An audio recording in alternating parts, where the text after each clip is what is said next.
if you're not speaking, that you put yourself on mute. So there's a little icon at the bottom, that little microphone icon.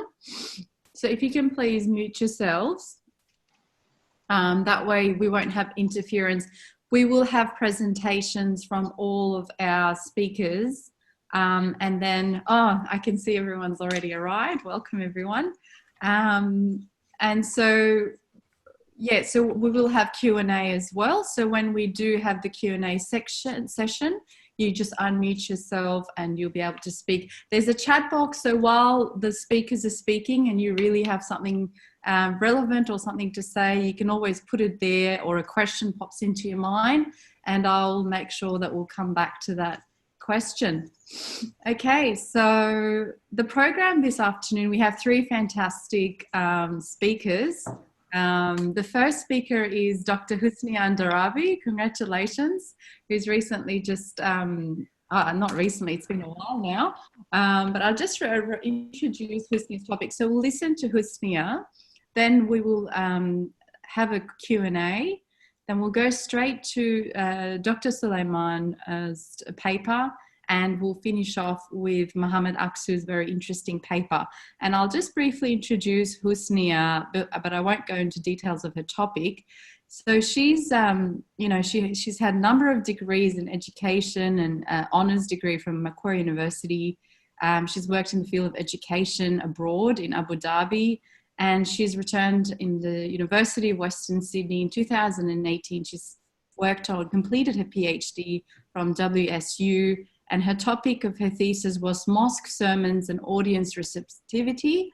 She also has an academic roles in various universities, Macquarie, Western Sydney, and more recently, University of New South Wales. So today, she'll be presenting her paper on Backstage Responses to the Sydney Siege, a case study of the sermons delivered in the mosques of Sydney in the aftermath of the incident. So without taking much of Husnia's time, welcome, Husnia, if you can give us a wave.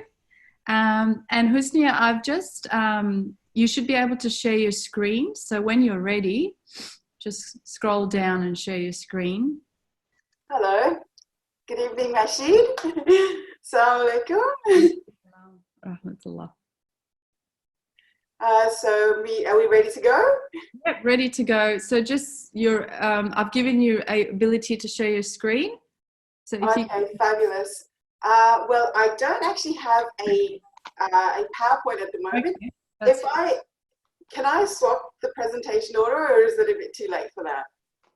No, that's okay if you don't have a PowerPoint, that's all right. Okay, alrighty. I do have a PowerPoint, it just, it doesn't matter. I'll just start anyways without a PowerPoint presentation. So good evening to everyone, and I would like to start by acknowledging that we are, well, we're all sitting privately in our homes or in our workspaces on the land of the Indigenous people, and I'd like to start off by acknowledging that. So, so my paper is titled The Backstage Responses to the Sydney Siege, a case study of the sermons delivered in the mosques of Sydney in the aftermath of the incident. So if I could just start off by asking a question, who knows what happened on the 14th of December, 2014? Yes, Rashid? More accurate visualization that require you to do a bit of data.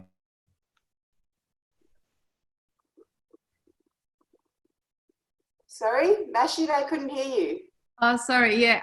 Did you want me to speak? Okay. Yes, yes. Okay. Well, I think there was a cafe in Sydney in, that was, you know, and I think people were kept under siege, and it was quite a horrific experience for us in Sydney. Yes, definitely. So my my paper is precisely about that incident. So I'll just start off by reading. So on the 14th of December 2014, man-haran mourners held 18 people hostage at Sydney's Lindith Cafe. Within hours, he forced some of the hostages to hold up a black flag inscribed in Arabic with the Shahada against the window of the cafe. The flag resembled the Islamic State of Iraq and Levant flag, which confused the media commentators who speculated that Monas was connected to ISIL. Wanting to ensure his actions were associated with ISIL, Monas demanded an actual ISIL flag to be delivered to him. You guys remember that. He also demanded a live radio conversation with then Prime Minister Tony Abbott. So police refused to respond to his pressure tactics and tried to negotiate with him until they believed they had no option but to end the siege. So the siege began at 9:44 a.m. and some of the hostages had escaped from the cafe by the evening. This, along with the police's efforts to negotiate with the perpetrator rather than meet his demands, is said to have angered and frustrated him. And his demands, as some of you will remember, were that he wanted to speak to the Prime Minister of Australia, who was at the time Tony Abbott. He wanted to have a live radio conversation with him while he had 8 people, holding 8 people hostage in the cafe. So at approximately 2 a.m. the following day, Monas shot cafe manager Tory Johnson, causing his immediate death. The police heard the gunshot coming from the shot that was directed at Tory and raided the cafe. So shots were directed at murders who died instantly. Katrina Dawson, a barrister and mother of 3 who had been sheltering on the floor in the corner of the cafe, very close to Monas's position, was hit by fragments from police bullets and died shortly after. So now I'm going to turn my focus to the morning after. So on the morning of 15 December, Australians woke to the tragic news that 2 hostages had died. During the day, Martin Place siege transformed into what Nicole describes as a memorial site for the victims.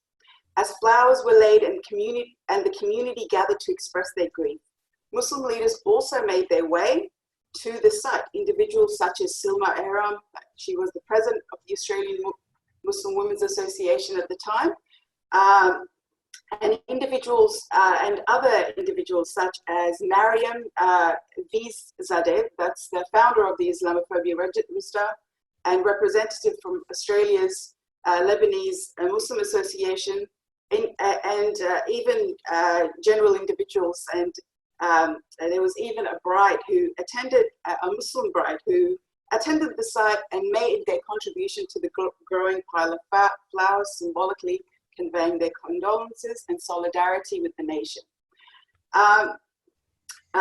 Solidarity with the community. Representatives from 50 Islamic institutions released a media statement that explicitly condemned the attack, expressed that it does not have any Islamic justifications, and offered condolences to the victims. Furthermore, community leaders such as Dr. Muhammad Ibrahim Abu Muhammad spoke to media representatives to condemn the attack and made clear that the attack did not have any Islamic justification. When questioned as to who would be handling Monas's body and arranging his burial, Islamic organizations made clear that they would not have anything to do with his body, referring the matter to the police and the state, his family and the state. Monas's fiancée did not have the finances necessary to organize his burial, and the state eventually organized for his body to be buried in an undisclosed location. Thus, by distancing themselves from Harun Monas, the Muslim community made their position about terrorism clear. Muslim community leaders also emphasized that Harun Monas was mentally ill, and counterterrorism experts such as Greg Barton stated that the attack should not be classified as a terrorist attack as it was committed by a lone individual who did not have affiliations with any group. Nonetheless, the incident was branded a terrorist attack, and discussions about, and the incident was taken to instigate discussions about citizenship, religious extremism, terrorism, and national security. In February 2015, Prime Minister, in his speech about curbing violent extremism, homegrown extremism, and his introduction to the amendments to the counter-terrorism legislation, Prime Minister Tony Abbott also made reference to the Martin Place siege, calling it a terrorist attack. He also addressed Muslim leaders directly and told them to speak up against terrorism and religious extremism. So in this context, Muslim community leaders were puzzled and even outraged by the Prime Minister's comments. The Lebanese Muslim Association's president, Samir Dandan, for example, stated Muslim leaders have explicitly condemned terrorism. So in this context, how can we understand what the Prime Minister was saying? Here, the Muslim community leaders, the Muslim community had clearly condemned the attack that had taken place at Martin Place, yet here was our Prime Minister at the time asking for Muslim leaders to condemn terrorism, which they had already done. So how can we make sense of what the Prime Minister, Tony Abbott, at the time was trying to convey? So in this context, I present to you the theory of Erving Goffman. So Erving Goffman is a theorist who uses theatrical metaphors and the concept of the front and the backstage to offer an understanding of the world. But the concept of and assuming my audience to have somewhat of an understanding of Goffman's theory. So the concept of the front stage and the backstage offers a way of understanding the Prime Minister's intended messaging. For many Australians, the Prime Minister's messaging implied a fear that what Muslim leaders do and say in the front stage, that is, in view of the Australian public and the media, did not match what they said in the backstage. That is, when they addressed fellow Muslims and in contexts where they were not addressing non-Muslim audiences. These fearful speculations had and have continued to have serious political, policy and social implications and warrant research that would support a clear understanding of the backstage position, responses and reactions of Muslim leaders about religious extremism, terrorism and incidents such as the Martin Place siege. Treating the mosque as part of the backstage, that is, a context where Muslims speak to a Muslim audience, not to the media or the wider non-Muslim Australian public, this paper analyzes the sermons given and delivered in the aftermath of the siege at 10 Sydney mosques and 1 community hall. Delivered by imams during Friday's congregational prayers on 19 December 2014, so that is only 5 days away from after the incident. It identifies similarities and differences between Muslim leaders' responses in the front and backstage settings. Moreover, the paper examines interpretations of the events and the advice delivered to Muslim audiences in their wake. The paper concludes with reflections on what the findings mean for the wider political discourse relating to the contribution of Muslim leaders to deterring the purported rise in homegrown terrorism and violent extremism. So let me just now go on to talking about the research method that was employed for this study. So accessing the backstage. The intention was to understand what Muslim leaders say to Muslim audiences in the backstage, and for this purpose, 12 mosques were selected. So actually 11 mosques were selected and 1 community hall. Sometimes mosque sermons are delivered twice in the same mosque just to accommodate for the large numbers of people who attend the mosque. So in 2 of the mosques, 2 recordings took place. So I managed to access 13 mosque sermons that were delivered in various mosques across New South Wales on Friday, 19th December 2014. So why did I select the mosques or the locations where the recordings took place? So the mosque was selected to be representative of the diverse ethnic, religious, and occupational backgrounds of Muslim Australians. At the time of the research, the dominant ethnic backgrounds of New South Wales' Muslim population were Australian-born, followed by those born in Lebanon, Pakistan, Afghanistan, India, and other countries.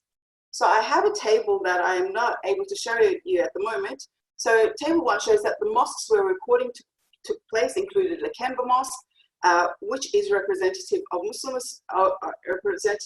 Australians of Southeast Asian background, as the imam who delivers the sermons and the majority of the congregation who attend are South Asian.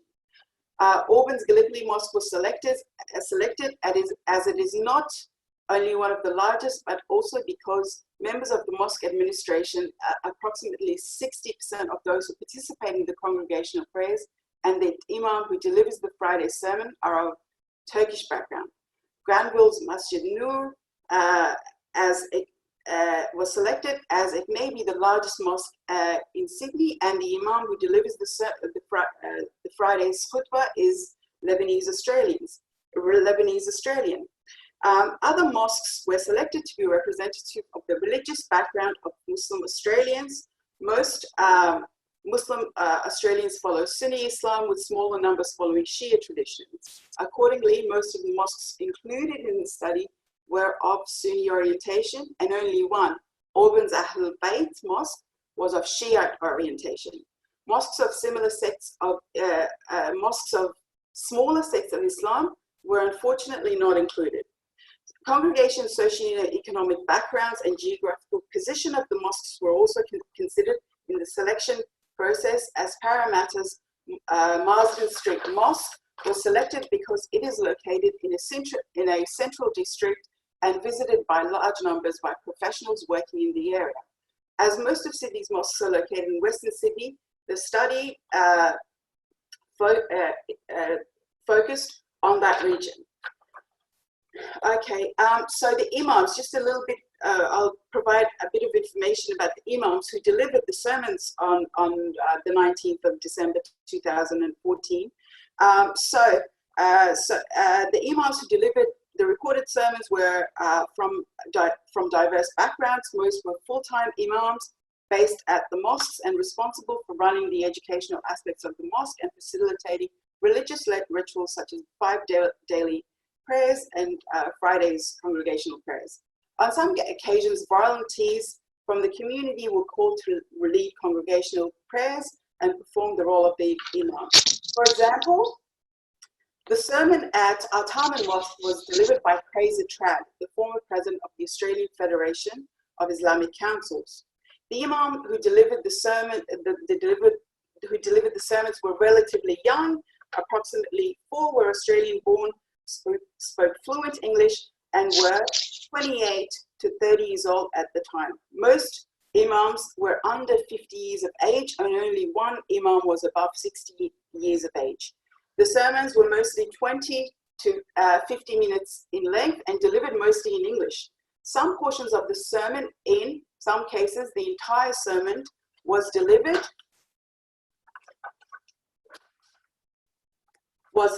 in a language other than English. So the coding process, once the sermons were collected, I transcribed the sermons, translated the sermon, portions of the sermon that needed to be translated, and after that, I installed these transcripts or uploaded these transcripts on in vivo and coded the transcript.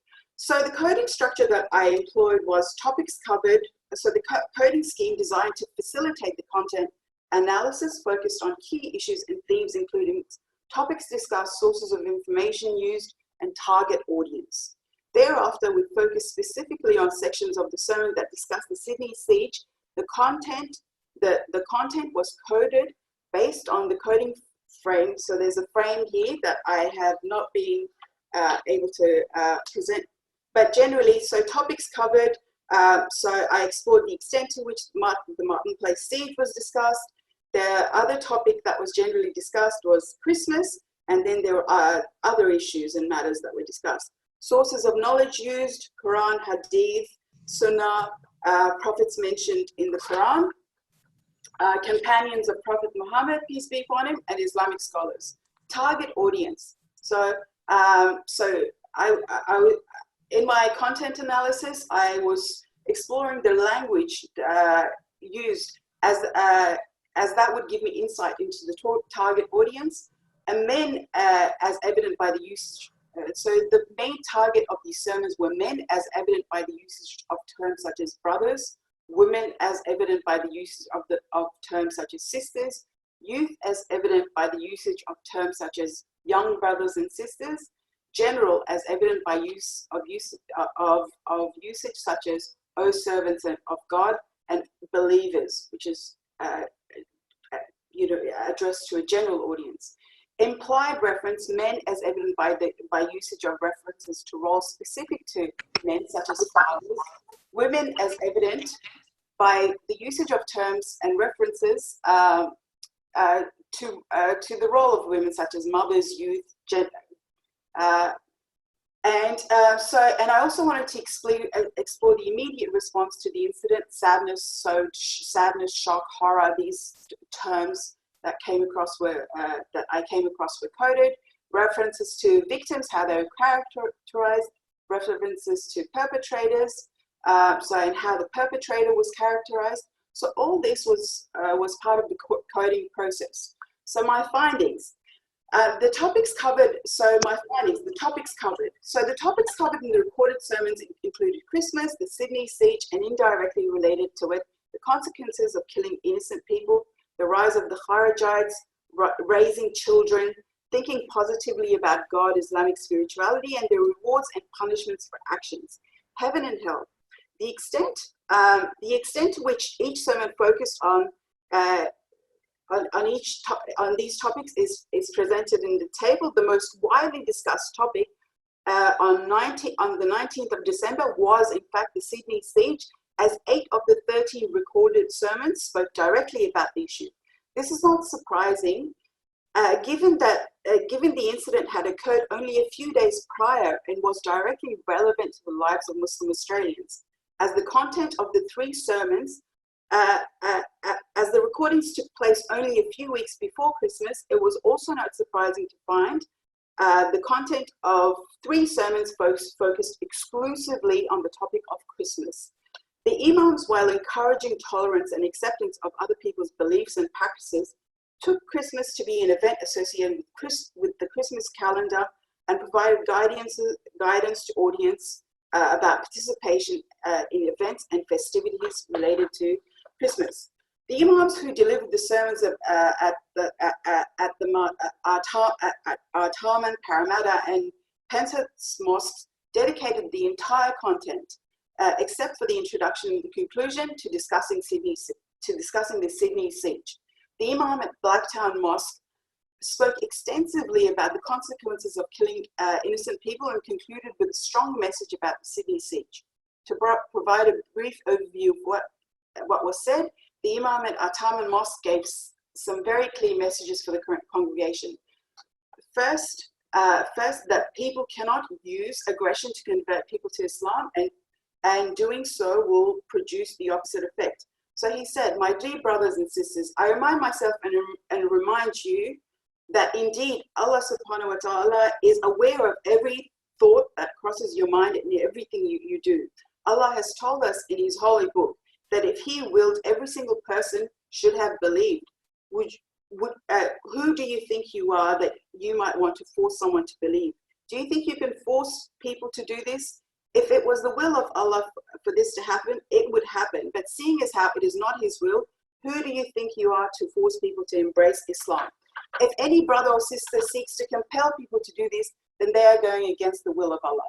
Second, the Prophet Muhammad, peace be upon him, and the early generation of Muslims, such as Khalid bin Walid and Umar bin al-Khattab, dealt with Muslims were discussed, and how they lived with non-Muslims living under their rule, kindly and compassionately, and that this is how they spread the message of Islam. So what an Imam said, during the Khalifa of Abu Bakr, you're all familiar with Khalid ibn Walid. Khalid was perhaps the most enlightened general that the world has ever known. But not just the Muslims, they teach his military strategies right until this very day. He was about to make a treaty with the Christians under his governance, and he saw that some Christians were unable to work. They were too old, so he gave them a pension from the Muslim treasury. He didn't say become a Muslim or anything of that nature. He gave them a pension. He gave them the means of livelihood. Related to these topics, the attack that took place 3 days earlier was strongly condemned and labeled an act of blasphemy and criminality. The Prophet Muhammad, peace be upon him, you all know the story. According to the story, there was a young Jewish boy. He used to come and do chores for him from time to time. And in some narrations, he used to see this Jewish boy playing in the streets every day. One day, he wasn't there and he heard the boy was sick. This is a Jewish boy, not Muslim, not Christian. And you know how much persecution that Muslims suffered at the hands of some of the Jews at the time. When he heard he was sick, he went to his home and visited him and made dua for him. If our role model is the Prophet, this is the way he dealt with people who were not Muslim. This is the kindness and compassion he exemplified when dealing with non-Muslims. And I say this because earlier this week, we witnessed an episode that desecrated the words, La ilaha illallah. It was an act of blasphemy, desecrating these words, and it was an act of criminality. Imam from our Taman Mosque. The attacker was identified as someone with mental health issues. Audiences were encouraged to increase their knowledge of Islam, reach out to non-Muslims, and demonstrate through their actions that they are peaceful people. Audiences were told to pray for the victims of the attack, give their condolences to the families of those who lost their lives. So an imam said, who would the Prophet expect us, what would the Prophet expect us to do in this situation? What would please Allah subhanahu wa ta'ala in this situation? If we are going to take our teachings from the Prophet, the first thing we have to do is provide consolation. Console the people, send them your condolences, console the people who have suffered loss, console every person who has suffered loss. Lives were lost and people were injured. We keep saying that our religion is a religion of compassion. Then our first responsibility is to console those who have suffered a loss, and the rest of it will come into place. Sorry, Husnia, would we be able to wrap up because we are finished? Okay. I'm just about finished. Yeah, okay, so I'll cut out the quotes and I'll just wrap it up. So audiences were also encouraged to interact with non-Muslims and demonstrate through their actions that Islam is a religion of peace. Show them that we are kind people. Pray for them. Share your plate of tabbouleh with them. The Imam encouraged his audiences. And the Imam at Penthurst said anyone who commits such acts will not smell the fragrance of paradise, again calling mourners mentally ill and a criminal. Furthermore, the Imam at Penthurst criticized him for being a refugee who escaped Iran, moved to Australia, only to commit the very acts that made him leave his very own country. The Imam reminded audiences that terrorism has no religion. Muslims must be peaceful and tolerant, and that they should be grateful for the privilege enjoyed here in Australia. And he reminded audiences that by coming to Australia, Muslims have signed a contract which stipulates that they will abide by the laws of this country. So interpreting the incident from an Islamic perspective, he explained that Islam is a peaceful religion and that terrorism does not have a religion, and that the attack does not have an Islamic justification. However, he acknowledged that some Muslims may have questions about their faith, and he encouraged them to seek counsel about this. So, just moving up. And also some section, the media, Australian media, was also praised, and so some of the imams said praised the Australian public for preparing the I'll Ride With You campaign, and they encouraged them. They praised the media for the way they presented the Muslims in this context. And so to wrap up, I don't have enough time to go through the entire paper, but generally, to conclude, so the differences, so the front stage and the backstage, going back to that theory, to Irving Goffman's theory, it appears, based on the research that I conducted, that the front stage and the back stages were largely similar, except in the back stages, imams or Muslim community leaders used Islamic language, and they were a lot more forceful when addressing the Muslim community, and they would even, they used Islamic spirituality and Islamic text to discourage acts of terrorism and violence, as they warn people that if they commit such acts, they are destined to go to hell. So anyone who commits such acts will not smell the fragrance of paradise. So I'll wrap up on that. I'll wrap up on that note that the front stage and the back stages were largely similar, except the language was a bit different. And I would say that there was more detail and force with the inside or backstage responses. Thank you so much, Dr. Husnia Underabi. Let's give her a round of applause. Yay. Okay. I'm sorry to, I know that it's wonderful paper and it's really important messages there. I just thought we'll give the audience an opportunity to ask questions. So Husnia has covered a range of things, particularly related to that Sydney siege incident a couple of years ago. I'd like to open the floor now to our audience. So I'd like to acknowledge some of the professors and doctors that are here and all the graduate students and the researchers and scholars on Islam. So thank you all for attending. Anyone would like to ask a question and explore this further?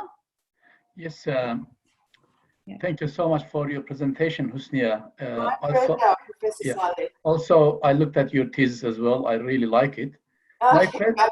My question is that according to the Islamic historians, 562 sermons of the Prophet, are recorded. However, the longest one is between 5 to 6 minutes.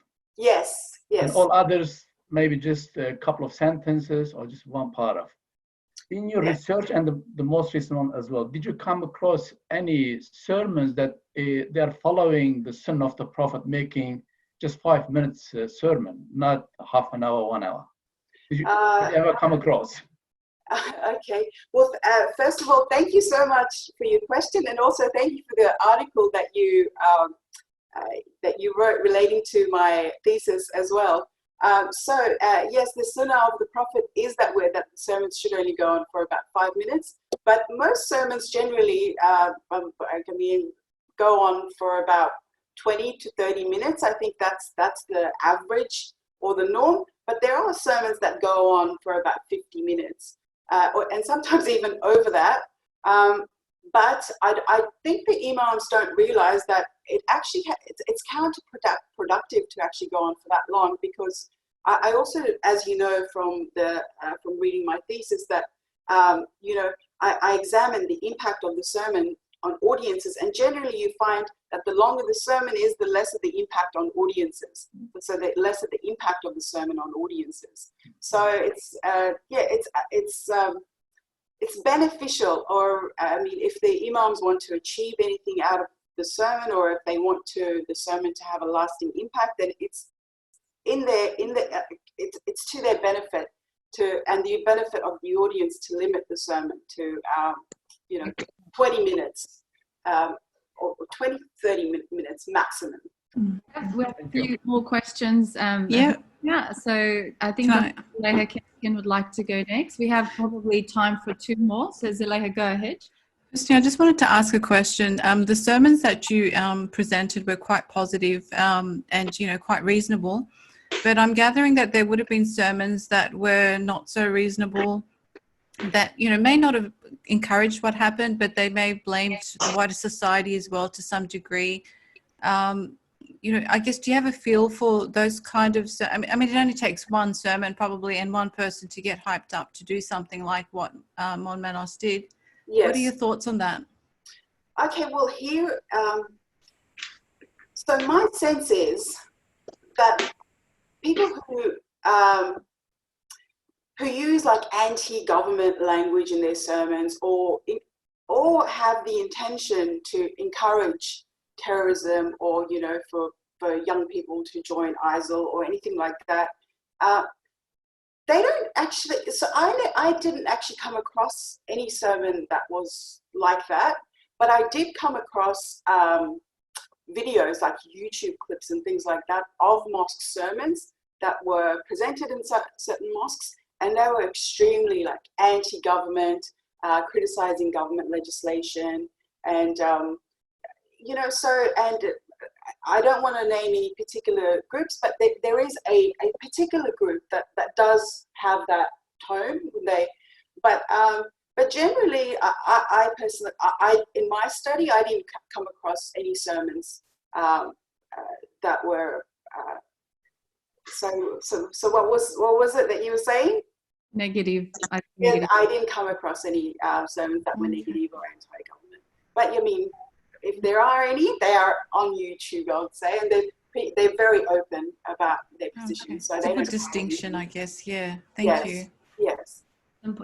Salam, Husnia. Great paper. My name is Muhammad. I just had a question. It seems from your research that the imams are very aware of how Muslims are interpreted in the Western world, and they seem to be prepared. They know what they need, the manner in which they need to act after such an attack, and they seem to play onto that thing that we need to say something in this regard. What are your thoughts about that? That onus that seems to fall upon the Muslim community to have to come out and say these things when it doesn't directly influence that imam or that congregation. It was also mentioned in your thing how Tony Abbott came out and said that Muslims need to do more about that. What are your thoughts on that onus or that responsibility that Muslims have in this regard? Okay, so I did write something about this. I remember. So we know that in Muslim majority contexts, generally what happens is that the government will actually employ an imam to deliver something on their behalf, right?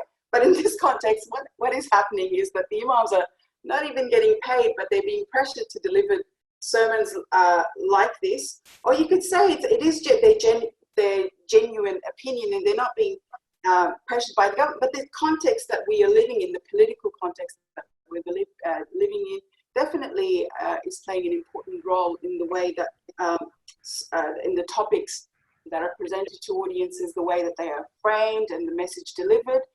So my thoughts on that is that firstly, I mean, we actually have imams who are basically, they're operating like a voice for the government, but they're not actually being paid for the government. Secondly, that because they place so much pressure on the Muslims to not be violent, to not be extremists, to be moderate, and all these things that they say, I just feel like they inadvertently criminalize the Muslim community, because there's just a lot of exaggeration about the danger posed by the Muslim community to the wider Australian society. And if the imams are actually taking those exaggerated messages on board and then delivering a sermon that sort of responds to that, and that sort of, it's just sort of like they're delivering that message, they're taking that message inside the mosque and they're delivering it to Muslim audiences, and in turn, I think they're placing pressure on Muslim audiences to depict, this peaceful message of Islam and not question anything that they, considering that it's sort of like accepting that the Muslim community is violent. Thank you. That pressure on the Muslims, yes. Thank you so much, Husnia, and everybody for your questions. There was a few more really positive comments about how interesting your research, how important and relevant your research is, Husnia. And certainly you've really proven to us it's an important, and there's one comment that we don't have time to go through from Layla Khalid, and she's asking that, has your study been presented to government and media so that they don't repeat comments like Muslims condemn terrorism? Maybe something for you to think about presenting. Not yet, Layla, but thank you. It's definitely a consideration. Definitely, that would be. Thank you for the positive messages. I'm reading them all now.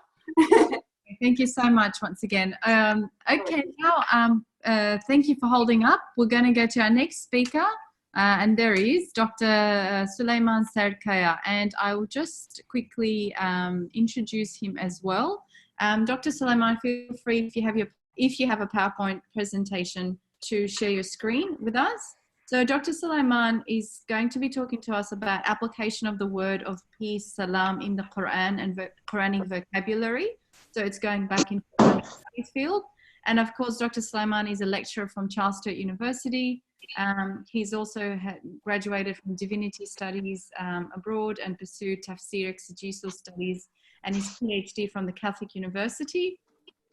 Main focus is on the Sirah genre, and he's published in this area, and he will present to us on peace. So I won't take his time. Dr. Suleyman, over to you. Thank you so much, Mashid, and thank you for a great presentation. Well, Assalamu alaikum, everyone. I really mean what this expression means when I say Assalamu alaikum. I'll go into details anyway in this presentation. So peace be upon you all. I think it's a good introduction that Husnia provided for us, because all these scholars, maybe imams, are referring back to the original text, which is the Quran and tradition and Sunnah of the Prophet. And inshallah, in this paper, I am going to focus on the word peace, salam, in the Quranic vocabulary, how it is used, and maybe towards the end, I'll reflect on possible implications of these verses and these expressions in the Quran. The word is one of the most, I suppose, prolific words that is mentioned quite frequently in the Quran. It occurred almost in half of the Quran, in 48 chapters, over 140 times. But this has all derivatives that are coming from the root word of S-L-Mim, Salima or Salama in Arabic, which has different meanings and different connotations. But in this presentation, I will purely focus on the 40 verses that mentions salam, which is the bold Arabic expression in the middle, the big one, which roughly translated as peace. So how this word is utilized in the Quran, and what are the possible meanings and implications of these verses. So the overall word has so many different meanings, like other than salam in over 140 times. Sometimes it means to submit, to be sound, submissive, submitted, submission, salvation, Islam, Muslim, peace, greeting. So it has so many different meanings, but I'm focusing in this presentation only on the word salam, which is a derived form of salima in Arabic, which lexically means to be safe, secure, impeccable, unharmed, immune, complete, sound, to be saved, flawless, and perfect. So these are the literal meanings of this word according to Arabic lexicography. So, but when we go into details of this word and its application in the Quran, first form is used in a sense of greeting. I think this is what comes to mind when people hear, because it is used a lot in day-to-day life by Muslims. You will hear, whenever people are greeting somebody, they are coming into a place when they are living, it is widely used. So the first application is a form of greeting. So when I think the minimum standard, according to Muslim exegetes, is to say Assalamu alaikum, or Muslim jurists is to say Assalamu alaikum. So basically means peace be upon you. This has different meanings though. So when you say hi or hello, in different languages, it has similar meanings, obviously, to say to greet somebody, But in Islam, because of the meanings, lexical meanings, and because of the application in the Quran and prophetic tradition, it has various levels and different meanings. First and foremost, it basically means there will be no harm from me, because salam is to be harmless, to not harm anybody. And you can rely on me. So it's a word of assurance and declaration of peace and security that warms the hearts and instills love. The second one, when somebody says Assalamu alaikum, so may you be protected from any harm, or I hope no one can harm you. So it's a form of prayer. It is greeting, but it has that form of prayer as well. But the word itself is connected to one of the divine names of God, which is Al-Salam. So it basically means the reflection of this name. I'll come to that name and how it is understood in Islamic tradition later on. But that reflection of that name should appear on you. So the source of peace and security and health is God, and his name and attribute of Salam. So that should be reflected in you. So it's another layer to that meanings. But it is a symbol of brotherhood, sisterhood, peace and security, and one of the keys to salvation. Basically, it means you be safe here and you be safe in the hereafter as well. So how this came into existence, if you like, how people started to use this word, because it is widely used in the Quran. We will come to details later on, but especially in prophetic tradition, we can see that there, when and how it is introduced as well. In the Quran, it is clearly associated with Prophet Abraham, Moses, some other prophets. So it shows that in pre-Islamic period, I think even in Semitic languages in the Bible, pretty much similar, sounding is there, Shalom or some other, it's very close in terms of the pronunciation, I suppose. But in the prophetic tradition, we see that, where this really is coming from.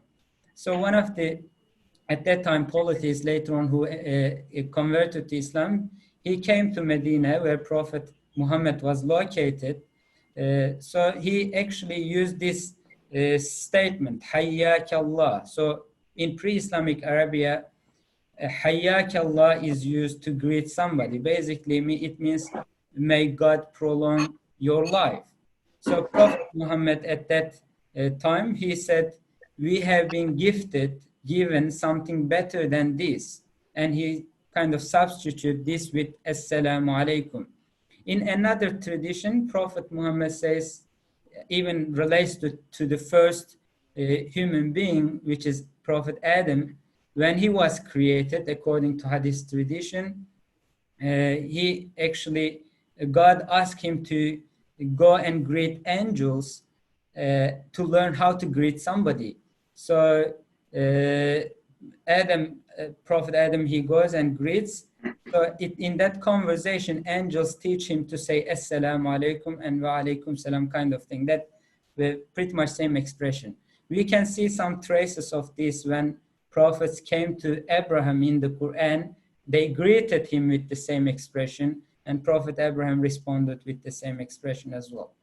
So ultimately, it's the first expression according to Quran and form of greeting, to greet somebody, to salute someone, to address a group of people or a person. But this greeting form in the Quran has greeting an individual. It has a place in the Quran where people of paradise, they greet one another with this. So a group of people are greeting one another. Angels greeting a person like Ibrahim, Prophet Ibrahim, or people of paradise.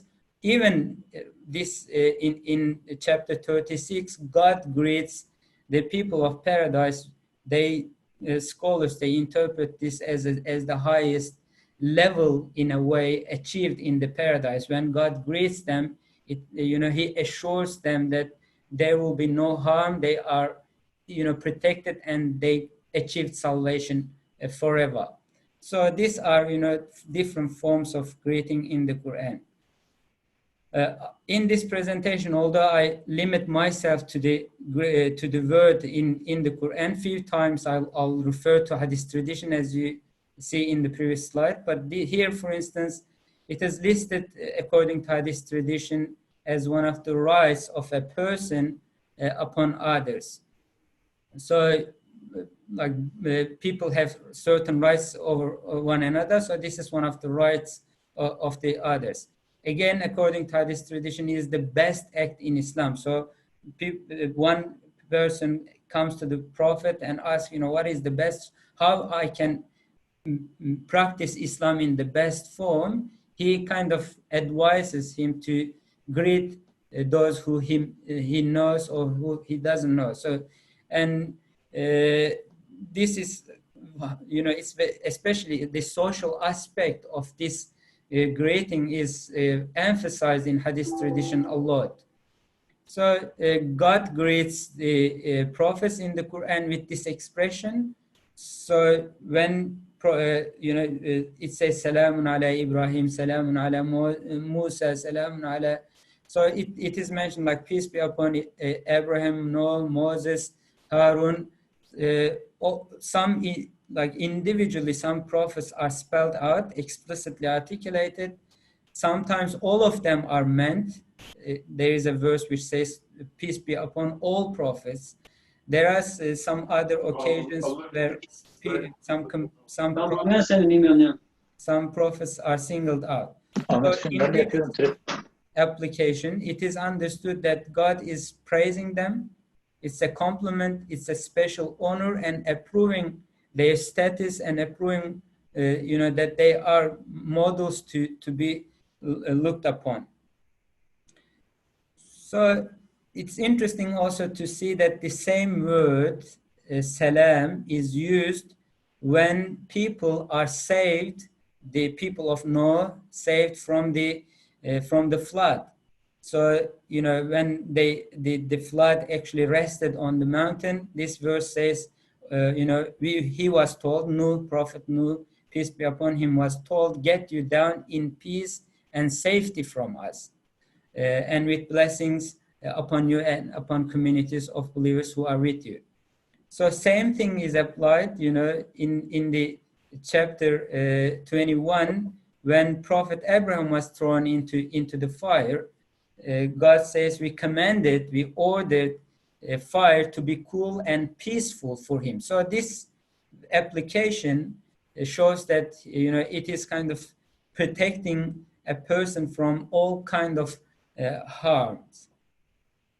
So this is one of the verses of the Quran which clearly lists or express that peace or salam, as-salam, is one of the names of God. So this is very important, and some scholars actually, they talk about, about this application when it is used and attributed to God. Basically, it means he himself provides this peace and security, health, salvation to people. He is the source of this kind of attributes or this kind of qualities, but he himself is immune from any flaw, any defect, any kind of blemish as well. So it has two different meanings, but it is quite clearly mentioned in the Quran that this is one of the divine names of God. So he is as-salam, the supreme author of peace and salvation. From here on, I'll just draw your attention to the kind of chronological application of this verse in the Quran. So when you think about the revelation, in a chronological order, how this word is really used in the Quran. So it is interesting to see that the first night that the Quran was revealed, the commencement of revelation started, that night in the Quran is called the night of power. So it's understood that towards the end of the month of Ramadan, there is a specific night, which is the night of power. So Quran says about narrates that first experience, or talks about the first night that Quran started to reveal, and it defines that night as a night of peace. Peace it is until the emergence of the dawn. So from the night, from the sunset up until dawn, it is considered as peace. So there are so many different interpretations, but the primary one is this revelation. The Quran is a source of peace.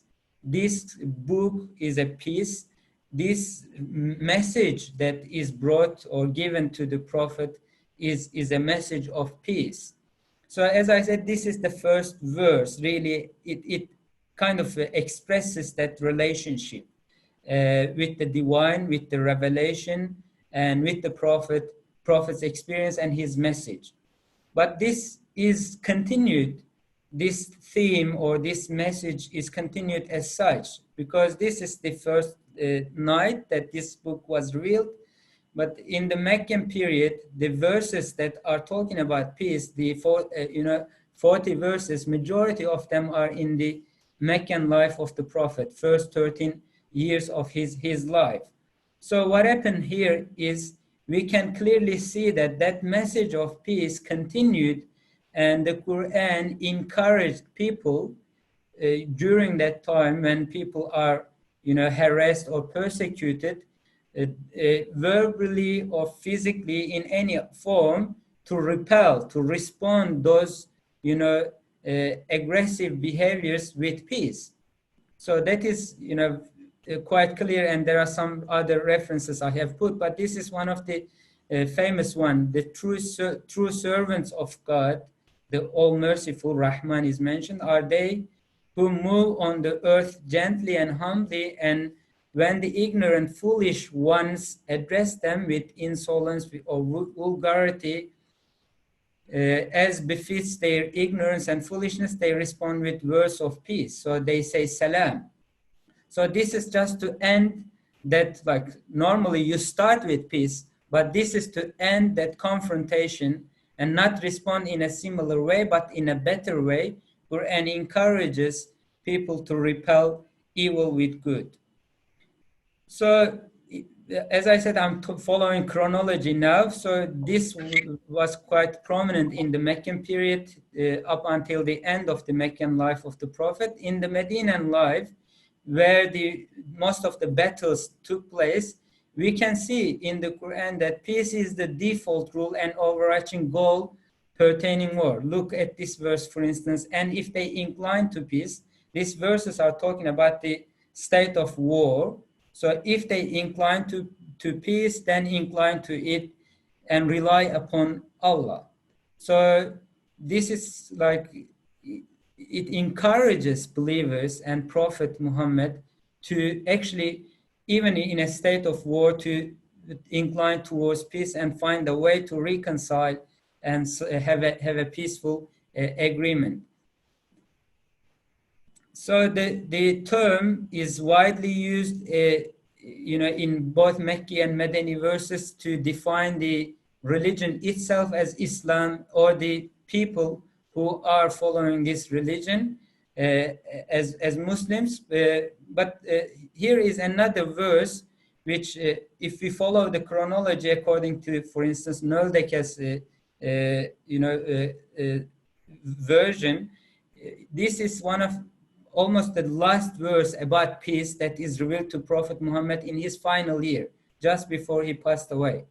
So in this verse, in the chapter 56, verse number 16, it says, by which Allah guides those who pursue his pleasure to the ways of peace. Subulus Salam is mentioned in this verse. So the first verse that was revealed was talking about peace, like almost this verse towards the end of his life is talking about peace. But if you think about the lexical meaning, in the first verse, the lexical meaning is more apparent, that it is a tranquility.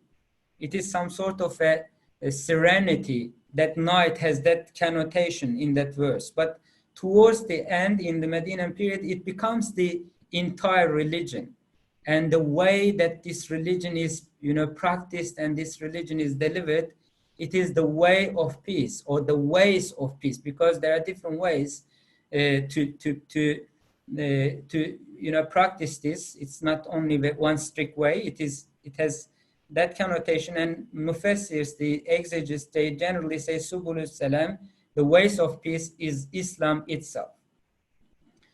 So I stopped there in terms of chronology, but in terms of the application of the verse, one of the profound application is the paradise and the greeting in paradise. So the name of paradise is named as Darus Salam, the abode of peace, because people are there eternally. There is no sickness, there is no disease, there is no inadequacy. So, and people are greeted as soon as enter, according to Quran, with the peace. They are also among themselves speak with the peace, and above all, God, He Himself greets the inhabitants of paradise with this. So just in a couple of slides, I'll talk about, like, if you think about the word, it is really the prolificacy of meaning is there. It has so many different connotations: social, religious, moral, spiritual aspects are there. So, when you reflect on this, what are the possible implications of these verses? So, first and foremost, I think I should start, although it's not here, to say that peace in Quran and Islamic tradition is not actually acronym for war. It has a very broad connotations, and first and foremost, it talks about the well-being, inner and outer peace of a person, and it also kind of draws possibly a target to achieve. So both in this word and in the other word, it is associated in the Quran with God, making it the defining feature of the life intended for humanity. So starting from the very first night that is revealed, with the chronology followed, that is the defining feature of the life that is intended for humanity. It is a symbolic word for a stage attained by people, signifying their inner and outer peace as well as their salvation.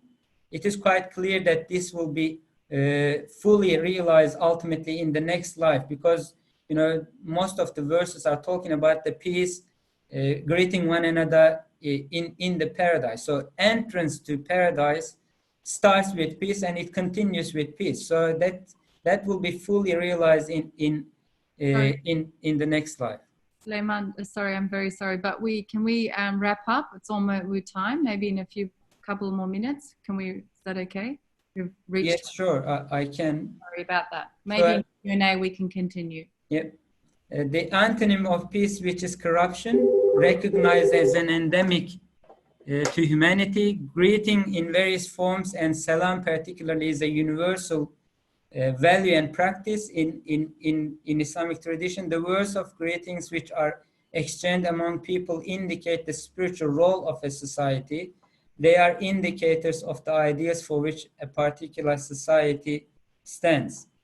So it has moral, social significance, as I said, but it is kind of a watchword in Islamic tradition and in the Quran that should be repeated and diffused and spread among people. And believers, they should actually be the advocates and messengers of this word. So they should actually first, it's not only a word that should be spread, but also it should be adopted internally and externally. So this internal, external, I actually wanted to turn this slide into a chart. I didn't have a time, but I'll finish off with this one. This is actually last slide anyway. So if you think about Islam as a system, as a body, so there is a famous hadith, a famous prophetic tradition which summarizes what Islam is. It talks about Iman, which is faith and pillars of faith. It talks about Islam, the application of faith in your worship and day-to-day life. And it talks about Ihsan, which is an kind of a spiritual and moral aspect of religion. So in this triangle, if you like, Silm or Salam really corresponds to the Ihsan part. So one who has a belief is called mu'min, a believer. That person needs to practice that belief in his day-to-day life. That is a Muslim, or application of that belief is called Islam. But having a broader perspective or objective, that is an excellence to achieve inner and outer peace, that really corresponds with the word of Islam or Salam in this. And if we think about like a semantic of this word and the similar words and their antonyms, it really shows that one's inner and outer peace, the salvation of a person, or the peaceful universal peace, only can be achieved according to the Quran by standing by these verses that are highly encouraged in the Quran and in the prophetic tradition. That's all from me. Thank you very much, Dr. Suleyman, and I think you're getting a phone call, but that's okay. Yeah, I'm in the office. Somebody's calling. I don't know. No worries. It was a very wonderful, I personally really liked it. We have a couple of times minutes for questions. I know I cut you off, and so please, if there's any questions, I was particularly intrigued, and I really liked the chronology of the peace verses that you developed as an antithesis to the terrorist misinterpretation. Really looks like Salam, peace, is really important in Islamic tradition. So I'd like to open the floor now to everybody else who'd like to ask a question. So would anyone like to ask a question? You can speak, unmute yourself, or you can... There was a comment from Talib when you mentioned earlier on, Brother Talib. He's saying, Arabs today still use Hayyaka Allah. I wonder why, if the Prophet was given something other than this. I think that was just the comment though. Right, you may want to, and if there's any other questions to respond, I can perhaps just... Yeah, perhaps you can. Go ahead. When peace, Salam Alaikum, is used, it is encouraged in the highest sense, that all these meanings are included. As I said, it has different layers with something to do with God's name, peace. As-Salam. It has a form of prayer. It has a form of greeting. So it's very encompassing and very comprehensive way of giving salam. But other forms are also, it's a form of greeting, although it doesn't really have the same connotations. So Prophet is not prohibiting anybody to use. He says there is a better way of practicing this, and he introduces or encourages people to use salam. So, and there are so many verses to say spread salam, afshu salam, spread salam among yourself.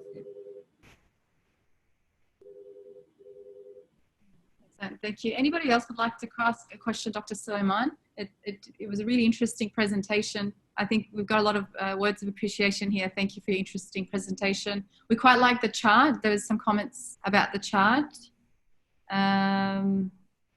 Okay, I think there's a comment here about the Salam Alaikum in the Quran 6 times. It's mentioned. It is interesting to see this and the good deeds of Allah's mercy and good deeds. Yeah, I really liked it also that you had that holistic definitions of that salam. And Dr. Suleyman, is it interesting that although used in the context of war, but how it is opposite for war? That's a comment from Sister Mona. And there is a question here. When speaking with non-Muslims, is it encouraged to convey some form of peace in the greeting? Well, I think there are some, I can understand the logic behind this question to some extent, because there is a perception that, you know, this should not be given to non-Muslims. I think there is a context to those kind of discussions, which people were mocking when Prophet was using that form. You know, Salam, Assalamu Alaikum was kind of, they were playing around the words, those who did not believe at that time. And they were saying Assalamu Alaikum, which is actually basically means death be upon you instead of peace be upon you. So those who are not going to understand and value and going to mock with the wording, so it is in that context, it has so many you know, meanings that it shouldn't be used. But especially in the societies that people having, you know, diverse people, I think especially in late Ottoman period, you see some booklets written called, you know, Risalatul Salam. They always discuss this, and they say, you know, indiscriminately it should be used, you know, when people are greeting somebody. So I think the context and application and those rulings about not to use to non-Muslims, I think it should be kept in the context, and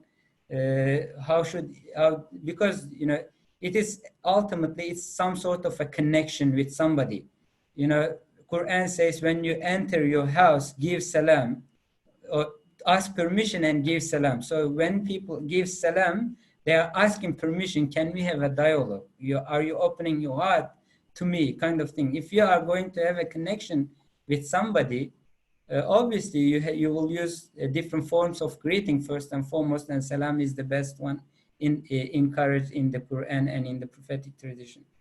Thank you, Dr. Suleyman. And just to wrap up, I think a few other comments from Imam Ansar. He's mentioned about the use of the root words salama in the most versatile roots used in the Quran. And Mona's saying that it's been a good explanation on the point of greeting because it is controversial. So thank you. So yeah, so I think that's a good place to end it there. Thank you so much, Dr. Suleyman. It makes a really interesting paper. Definitely a good build up on Husniyan. So thank you so much. We will now thank you all as well for asking. Now we've come to our final presentation for this afternoon for our colloquium, and that is Dr. Muhammad Axel. So, Brother Muhammad, if you can just share your screen, when you're ready, if you have PowerPoint. And yeah. I'll just introduce Muhammad while he's doing that. So Muhammad will be speaking to us. He's recently just graduated from his PhD, so congratulations. And he is a director of, this is an old biography, so please correct me, director of Blue Star in Canberra, and has been previously worked in various roles in schools in the educational sector. And he's completed his thesis from the University of Western Australia.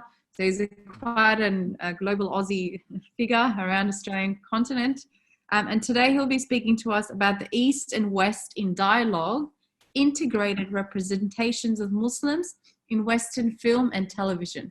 So another take on a different discipline, but welcome and over to you, Dr. Muhammad Axel.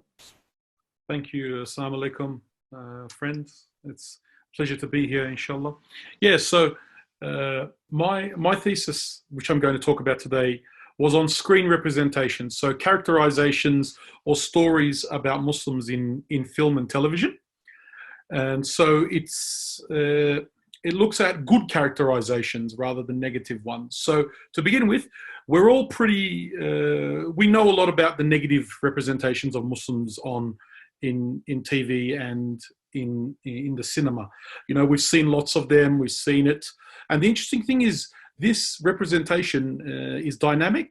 It's able to mutate and change depending on the socio-political situation in which it needs to be used. So it started off as harems and oases and deserts, and then it became terrorism in the 1970s. And after 9/11, it's become deeply involved with extremism, latent extremism, and looks at Muslims in different contexts. So it's something that we're all aware of, how Muslims are represented negatively on Western screens. And just briefly, I wanted to briefly talk about the power of representation and how how important it is. Sometimes people might say, "Why are you looking at films or television shows?" But they're very important. They teach us how to view others. They teach us about things in different parts of the world. And according to some scholars, they have really powerful political power as well. And Melanie McAllister talks about American foreign policy and the power of Hollywood, and how films and television shows actually played a really important role in preparing the American people for American expansion and military and economic activity in the Middle East. And she has a very important long quote there saying that it defined who Americans were and who the others were, so the people that they were going to be enemies with, and it showed that world and validated the invasion and control of that world. And this is similar to what Edward Said spoke about in Orientalism, how images of Muslims validated colonialism to some extent as well. So, as I said, I'm looking at the more positive representations. So in the last, starting from about 1980, in the last 30 or 40 years, there have been some small good representations that have popped up. And the term I use across my thesis for these good representations is integrated. Integrated meaning a person who is shown to be humane in a positive light, and who is almost on equal footing with the other Western characters in the films and television shows that they take part in. That definition I got from Eric Martone, who wrote about Robin Hood and Muslim characters in those films and television shows. So I looked at these films and TVs as kind of exploration. So in other words, where Western characters, because I did across the world, Western characters and Muslim characters kind of either live together, interact together, come together, explore things together, and learn more about each other. So the reason why my thesis is called the East and Western Dialogue is because I'm looking at how people from different backgrounds come together and learn more about each other. And the term for this is called acculturation, increasing intercultural sensitivity, finding out more about somebody from a different background, which will hopefully make you learn more about the world and see them more as being better humans. So there's a lot of cultural exchange and dialogue that go on in the films and TV shows that I considered. I use this as actual part of my theoretical framework as well. I looked at the Acculturation Model. So the one that I'm showing here is by Bennett, Hammer, and Wiseman, which is moving from ethnocentrism to ethno-relativism. So a lot of the time in the films that I looked at and the TV shows that I looked at, the characters begin not knowing so much about Muslims, and over the 2 hours of that narrative, or the numerous episodes of that narrative, you hope that they'll find out more about each other, and they will move towards ethno-relativism, where they will accept people from different backgrounds more, adapt to their culture, or even integrate, where we see more than one worldview. We don't only see the world through our own lens and seeing being the primary correct lens. We're willing to see the world through the eyes of other people. And this is a discussion point that I'll talk about a little bit later as well. But this was one of the theoretical frameworks that I use across my chapters when analyzing the films and TV shows and the characters that I looked at, how they've changed. So of course, when you're doing this, there are a lot of questions that arise, because we're talking about Western, for the most case, Western directors, Western people making representations about Muslims. And there's a lot of, first of all, there's a power imbalance here, as we're all aware. There's a huge power imbalance between the Muslim and the Western world. There's a power imbalance when it comes to these representations as well. So how reliant are Muslims on the West representing them and representing them well? Are these good representations at the same time creating other negative Orientalist representations? Because that's what can happen. Sometimes you might be watching a film and there'll be a wonderful Muslim character, but he'll end up doing some horrible things, or there'll be another plot line in the corner which will be terrible, and it will undo the good that that character has done across that film or that TV show. Or does the film and television show centralize or say that the West is the place in which to live in, and that Western culture is superior, and that the Muslims should become more Western to be good. And these are the kinds of questions that I faced in my thesis, and that I've been trying to answer. Another important thing is that I want to briefly talk about is a lot of scholars look at the good representations with with a little bit of grain of salt. They don't take them to be, they're not completely open with them. And Evelyn Al-Sultani's work is really important in this regard. She looks at films and TV shows after 9/11 in America and says that to alleviate the guilt that some of the American people felt about the horrible things that were happening to Muslims in America, suspension of laws, racism, being treated badly, Western filmmakers, or American filmmakers and television show makers would make some shows with good characters, or they would do certain things to alleviate the guilt of the audience, to say, we're not all that bad. We're not treating these Muslims badly. Or the way that she calls them, simplified complex representations, it's okay we needed to suspend Muslim rights because it's a necessary evil because of 9/11. We had to do this. Or they humanize terrorists, make them complex, but don't really get into the background about why terrorists are terrorists. Or they use fake Middle Eastern nations' names. So it's not Iraq or Iran, it's some other name. And that way alleviate the guilt that the audiences may face. And this is another thing that a lot of the films and TV shows that I looked at fall into. Simplified complex representation. So while trying to do good, they actually end up doing bad at the same time as well. Another important factor that I briefly want to talk about was the burden of representation. So in other words, vilified cultures like Muslims, for an example, when they get a chance to be on TV, and this almost goes back to what Husnia did in her paper, when you get a chance to be on TV, you don't get a chance to be on TV very often. So you spend all of your energy trying to make Muslims look good. So the TV shows and the films, they don't end up being stories about something interesting. They end up being, study circles or sohbets or chances to tell the whole world how Muslims are not terrorists, how we're good, how we're advanced, etc. And there's a wonderful quote saying that the more powerful you are as a culture, the more time you can spend just telling stories about yourself. Look at all the stories about white people, for an example, Anglo people in film and television, so much.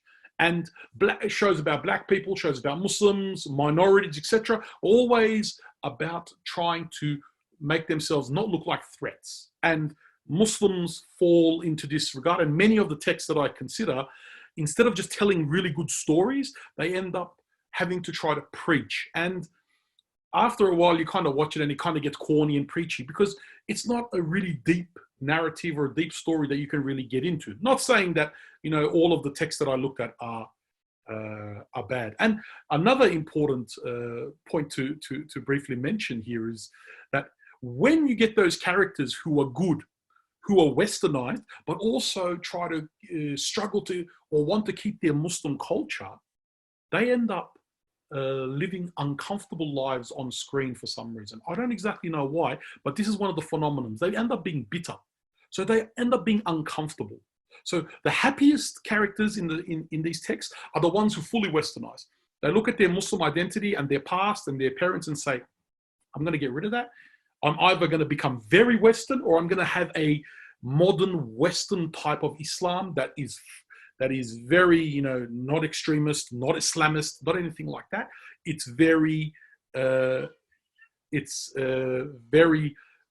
Western. The guys who or the characters who try to live in between cultures, they have a very difficult time.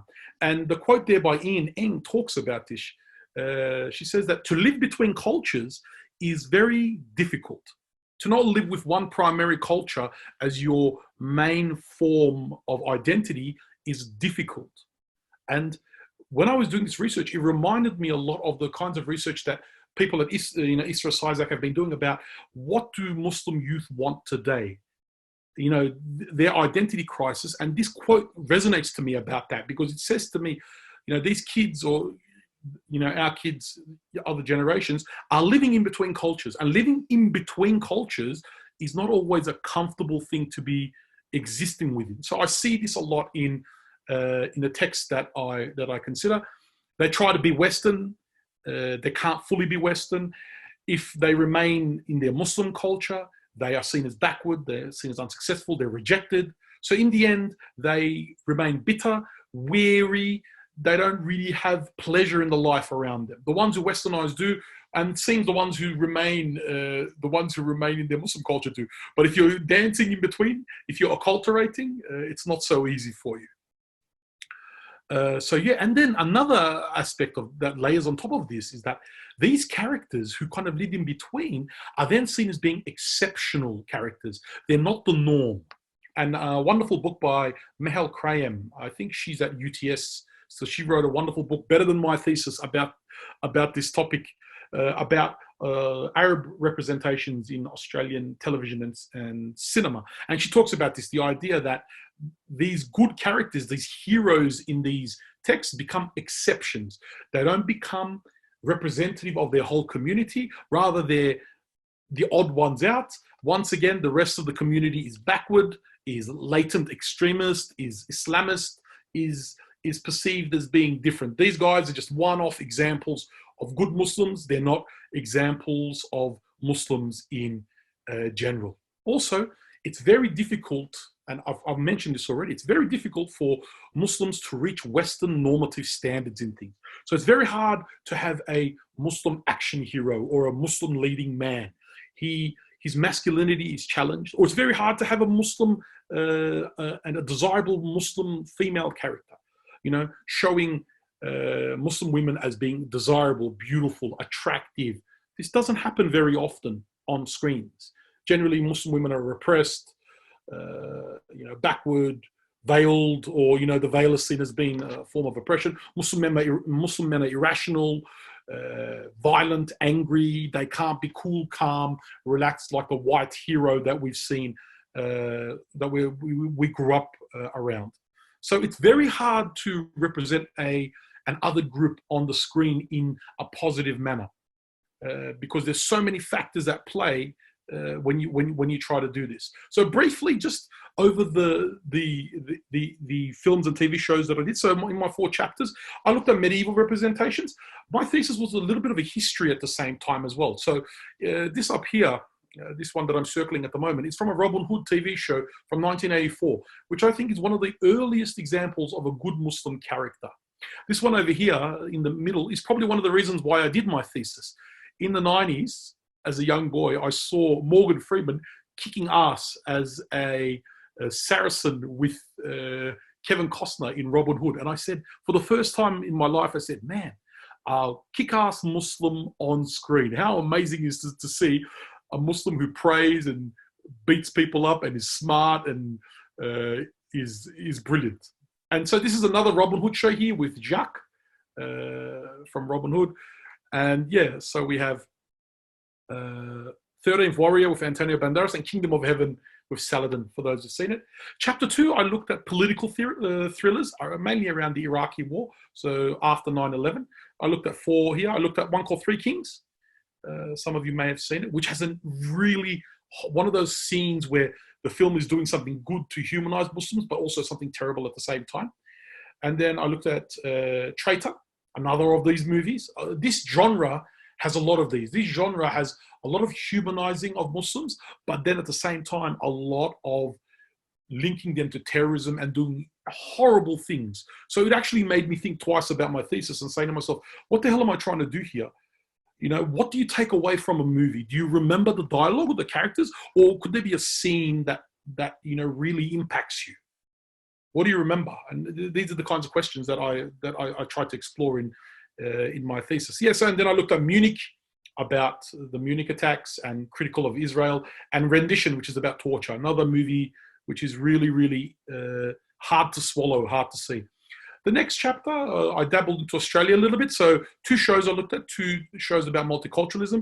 Little Mosque on the Prairie from Canada, and East West 101 from about close to 10 years ago now from Australia. Great show. And Don Haney played a Lebanese Muslim detective.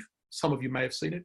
Another show that I considered. And lastly, I looked at Muslim male leading men in Hollywood productions. So I looked at The Reluctant Fundamentalist, The Night Of, a show on HBO, and the comedy The Big Sick, and how these Muslim men are trying to be like Western men. They're obsessed with white girls, and how they're trying to fit in as Muslim men in America, and how they play the game of being westernized, how they deal with their Muslim culture, was my last chapter. So there's a lot of positives there with the show. So there's a lot of good things that we can say, a lot of good humanizing representations, a lot of domesticity. In other words, showing Muslims in everyday situations, showing beautiful hijab women, having romance, like falling in love, being intimate. These things are very important because Muslims are never humanized. Some critique of how Muslims suffer at the hands of Western governments, some exploration in the backgrounds into extremism, and an increased complexity of characters and narratives, which is good to see. And it's good to see that there are more Muslims today in central roles than there has been 20, 30 years ago. And some of the Westerners get impacted by their interactions with Muslims and have greater worldviews as well. At the same time, there's a lot of negativities and challenges that continue. As I've briefly mentioned, there's a standard that Muslims need to meet to be counted as good Muslims. They have to not be political. They can't be critical of their government. They need to be patriots. There's a whole lot of things that they need to be a good character, or else they're not completely good characters. We can't regard them as one.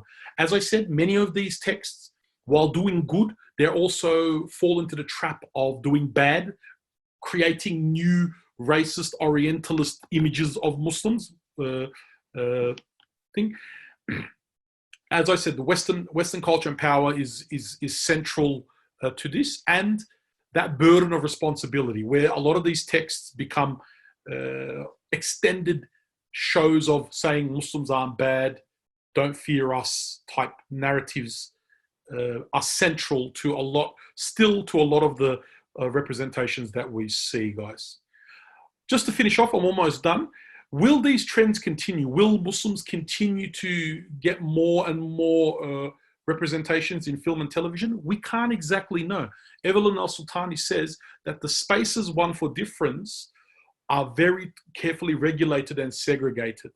I know we're going through a period of a lot of diversity, and with what's going on in the world at the moment around racism, we hope that there will be more diverse representations, which will mean that there are more Muslims involved. But one of the key factors is we need more Muslims involved in the filmmaking and television sectors. Like, for an example, there are no more Robin Hood movies, or there are very little shows about actual medieval world anymore. It's all fantasy at the moment. So that means you're not getting many Muslim representations like that.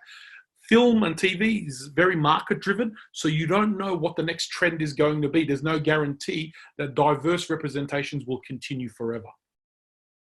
Another important factor, guys, is that Muslims are very picky as well. We are very quick to write off representations that we see if they don't meet our idealized standards. This is a wonderful quote by Wajahat Ali, and I'll read it, and we'll try to finish off like that. So he says, representing Muslims and Islam in the mainstream is an utterly thankless job. The term Muslim in itself is so politically and culturally loaded that it is impossible to escape controversy, no matter how trivial or manufactured. Since Muslims are a marginalized community with very few positive mainstream representations, audiences unfairly project onto these 5 families, he's talking about a show, all of their own insecurities, assumptions, fears, political ideologies, religious opinions, personal stories, and other gratuitous baggage. So if the characters do not 100% reflect the reality of certain audience members, then they cease to be authentic or valid. And this is true. Like, I've seen a lot of online debates when a new movie or show comes out, and people are like, astaghfirullah, that guy's talk, he's a Muslim and he's drinking, he's doing this, he's doing that. What kind of a representation is that? I think what we need to realize is that if we want to be in this space, we want to have Muslim representations, we have to, we're allowed to talk about them, we're allowed to, and see how useful they are. Simply wiping things away and saying, no, that's not useful, that's not good, is not going to really help us in the long run. So yeah, I think that screen culture is very important. It's very tough to be represented as a Muslim on Western screens today, and this is has much to do with Orientalism, much to do with colonialization, our place in the Western world. But there's a lot of analysis that can be done as more and more representations of Muslims appear. Thank you. Thank you, Dr. Muhammad Axel. Round of applause virtually. Well, I think you have some really positive comments coming through. We were all intrigued by those movies. I, for one, loved the Morgan Freeman's character as well. There's a question here, and there's a couple of thank you notes as well. There's a question here, or a comment and a question from Mona Elmir. She's saying the recent representation of veiled Muslim women, is this a positive aspect? Is it considered to be a new phenomena? I think you referred in one of your slides to a veiled Muslim character. I think that's what Mona is referring to. So I maybe. Sorry, I didn't hear the actual question, sister. I'm just having a bit of trouble going back to the normal screen. No, that's Can you, okay. stop me from presenting so I can see the. You need to stop sharing, Muhammad. Okay. How do I do that? Yeah. Give me a second. Okay, here we go. Stop share. No. All right. Okay, there we go. Yeah. Okay. Yeah, fantastic. So Mona's asking Muhammad if, very interesting presentation. She's talking about the veiled Muslim representation. So Yes. one slide, and she's saying, is this seen as a positive aspect that women? I think it is. In those shows that we were talking about, like in those two shows, there are really beautiful, strong, attractive Muslim women. And I think they will do a lot to dispel myths, and they will show a lot of positivity. Like, I know this isn't very halal to say, but like in one of those shows, there's actually like a love scene between the hijab woman and her husband. They're not Muslim characters. I know a lot of us might say, oh, that's haram or something, but the fact that you humanize a Muslim woman enough to say that, yeah, she's intimate with her partner is not something that's explored on Western screens at all. So we might see that in, maybe religiously it's wrong, but from the humanization aspect, I think it's quite important, because people consume content like that, and to be able to say, yeah, well, Muslims are also loving people. They also, have intimacy is in itself positive. But as I said, a lot of the time, those good-looking Muslim characters are given that, but they're not allowed other things. They're not allowed to be critical. They have to be very westernized. So most of the representations, they always come with conditions or limitations in one way or the other. It's just how it is. It's just how it is to be represented on Western screens. Excellent, thank you. Any other questions? Feel free to ask. And so there's a few more comments coming through from our PhD candidate Salih Hassaluk and Ibrahim Halil. They're asking about Halil Ibrahim. They're thanking you as well for your informative presentation. Any other questions, guys? We still have some time. Okay, Sister Layla is also thanking you for your important work. Muslims, especially Muslim youth, should have their identity validated positively in society, especially through screen representation. I think there's a lot of representations. Like, for example, in the last 5 or 6 years, SBS and ABC have done a lot of representations of Muslims, and there's a lot of analysis that could be done there. So if there are any budding scholars or people who are interested in culture and media, there's a lot of papers there. Like, if there are people who are interested in writing, there's a lot of potential out there to be productive. There's a question there. Any movies you recommend I watch with my 11-year-old son? Oh. Guys, if there's one that you haven't seen, there was Little Mosque on the Prairie. It was in chapter 3. It was one of the ones that I did. That was a nice one that could be watched. It's a comedy. It's light. It's very light and comedic, and it's pretty halal. It's pretty PG. So it's the kind of show you could probably watch with your family or with your 11-year-old child. The medieval ones aren't bad as well, like those Robin Hood shows. They could be watched with your 11-year-old son. They'd probably enjoy it, and to see Muslim characters involved. Yeah. So there's a couple of more questions through. I'll just, yeah, sure. I'll just read out the question. So we've got one from Professor Clive Pearson. Is there much, and then we'll go to Husnia's question and then Zuleha, you can ask yours. So Clive's asking, is there much difference in the number and quality of representations among different television channels? Oh, that's a good question. So for an example, the ones of the television shows that I had considered, I looked at that through the theory of multiculturalism, and in that case, it was a show that was produced on SBS. That was the one that I looked at, and the parallel show that I looked at was the CBC, which is the national broadcaster in Canada. So because we're talking about diversity and multiculturalism, it does generally fall upon channels like the SBS to show content about migrants and their stories. But it really depends. Like, for an example, there was a show called Here Come the Habibs, which has been on Channel 9 for a number of years. It's a bit silly, and I think it's a Lebanese Christian family, but there's an example of Arab Christian representation on prime time television. Traditionally, it's been either comedies, like Fast Forward. I don't know if people who are a bit older would know those kinds of comedies from the past, but yeah, it's generally the national broadcasters with their government targets and government budget that show TV shows. But a lot of some of these other ones, like the one that I showed in chapter 4, HBO show with a Muslim character, that's an American thing, and that's prime time TV. So there are examples of Muslims kind of finding their way into larger productions, Hollywood productions as well, but not as much as the ones on national broadcasters.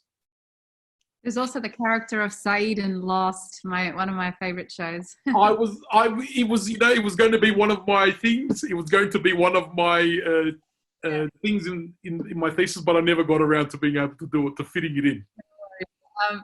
I don't want to steal. So Husnia, and then we'll go to Zuleha. Yeah. Husnia is asking, is there scope for Muslims to decide how they want to be represented? Yep. Do we want women to look beautiful on screen?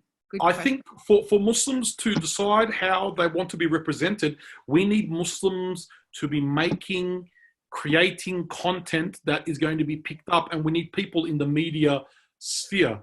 There are bodies that kind of look after these things. So for an example, in America, there is a National American Council who puts out statements in regard to representations that could be regarded as being discriminatory, or ones that they don't regard that are in good taste.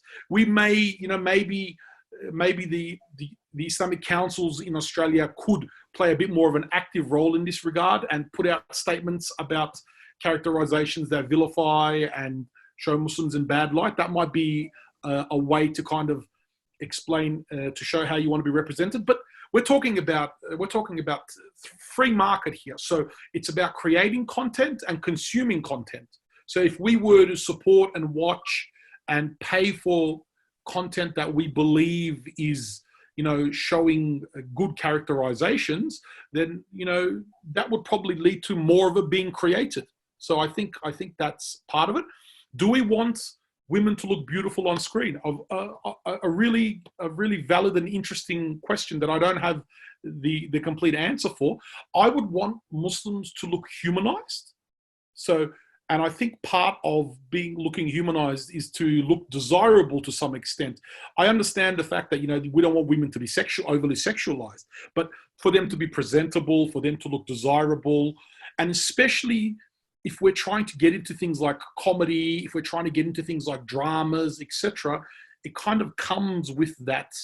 With that territory. So, but it's a slippery slope. I agree. I don't think I have all of the answers, and I would think, at least for Muslims to look humanized, for them to be treated seriously, to be able to be empathized with is important. Maybe not so much beautiful, but yeah. And Zuleyha, did you want to speak to your question? You've just said it answered your question. Well, it sort of did, I guess. It just, I guess the culture that's around, you know, say what we would consider to be an Islamic movies can be quite different to what a Hollywood movie is. Yeah.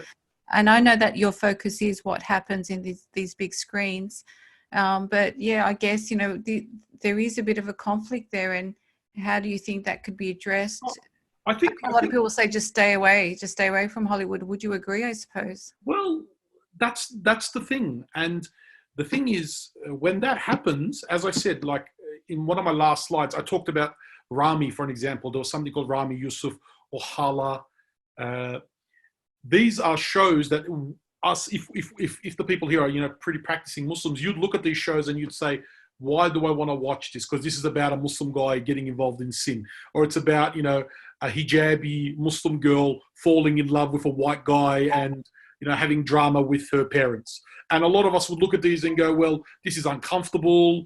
This isn't something that I want to see. But isn't it reality at the same time, Zuleyha? You know, like, don't we deal with these kinds of things in the Western world in which we live in? Like, I understand the idea of, okay, we're not going to watch this. Let's watch Ertuğrul. Let's watch, you know, the Ottoman times and be happy about the past. Okay, that's enjoyable. But at the same time, I think it's important to have representations that could be more grounded in reality. You know, our kids, for example, your kids, my kids, they're gonna deal with living between Western and Islamic life.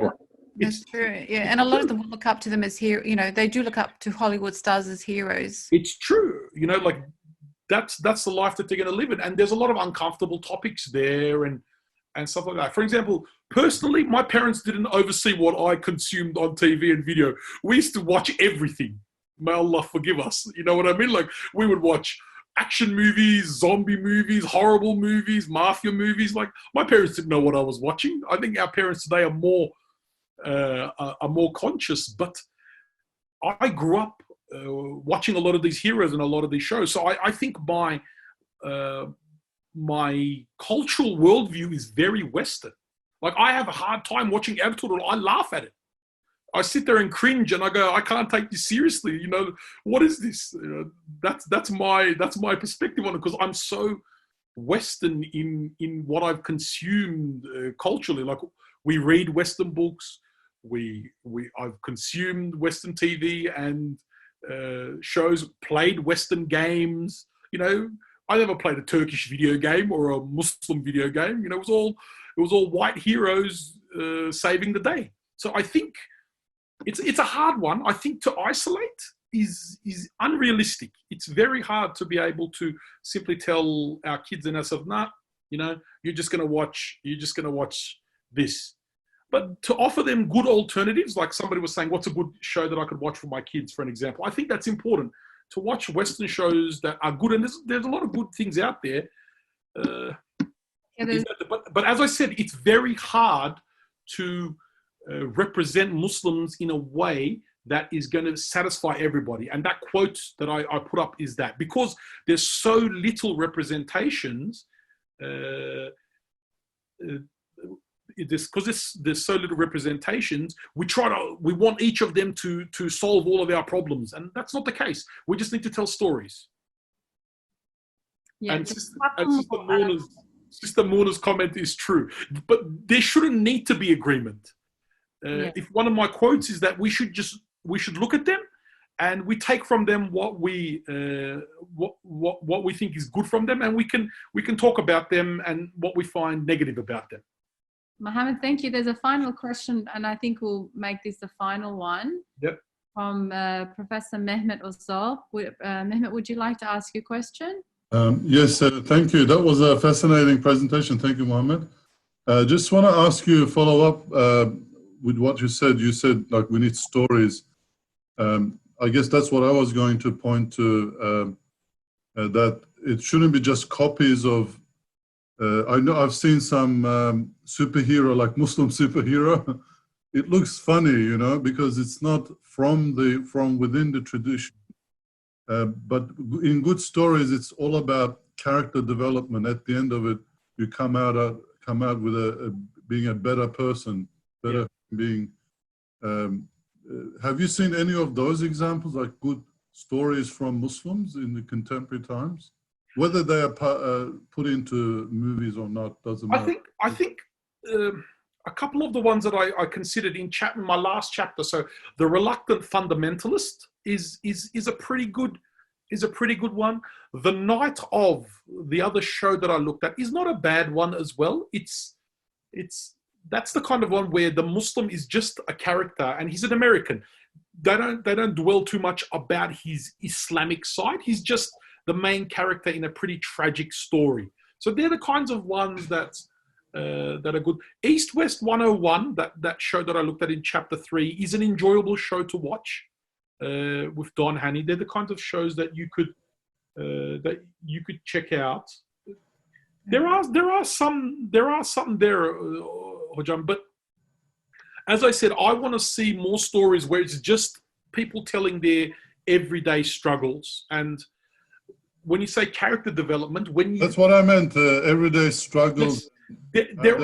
How they can use Islam. I mean, it doesn't have to be that overt, but like you need to use your own tradition where you come from, be challenged with the circumstances around you, and then come out. I think my take. I'll give you an example. For an example, Jews, the Jewish culture, till about World War II or till about the 1970s or so, was vilified as much as Muslim culture was on screen. They were, the Jewish moneylender, etc. But over the last 20 to 30, 40 years, like shows like Seinfeld, a lot of these shows have humanized Jewish Americans and Jewish culture in general in such a profound way. And they're not very preachy. It's not, it's not an extended lesson about Judaism, but it's about humanizing Jews by showing them in their everyday comedic ways. And I take that as a big blueprint if we wanted to really get into this sector and we wanted to use this thing to be important. We need to tell, it could be funny, it could be good shows where, the characters could be Muslim, but it should not dwell upon Islam. It should not be a lesson. People are very, people who consume culture are very critical. They'll know when something's preachy. They'll know when it's trying to do certain things. So if you want to really humanize, I think you just got to tell stories. That's a good stories and have Muslims in the middle. Oh, sorry. Anyway, we're taking. I think that's a beautiful point to probably wrap up. Thank you so much, Dr. Muhammad Axel. Congratulations once again. Thank you. And I would like to thank once again all of our panelists this afternoon, Dr. Husnia Axel. Thank you all so much. And please, if you haven't registered or if you've just logged on and I haven't got your details, please email me at mansari@csu.edu.au so that I have your contact and I add you if you're interested for our future colloquiums. If you want to keep getting our messages and joining our wonderful conversations, please do so. Email us and check out our upcoming events. We'll have our next colloquium in August, so please stay tuned. And thank you all so much. Sorry we had to end it here. Thank you for staying all the way. And yes, I'll just share my email. Someone's asked for me that again. It's mansari, I'll just type it, @csu.edu.au. So please send me an email and I'll put your name on the list, and I'd love to see you in future. If you'd like to present a paper, we had some professors and lecturers here as well. We'd love to hear your latest research. Please send me your abstracts and I'll try to timetable you in. Thank you all so much for being a wonderful audience and wonderful speakers. See you in August. Peace. Thank you, Dr. Masheed. Really appreciate this conversation that we had. Thank you. Peace be with you all. Salam alaikum. Alaikum salam. Bye-bye.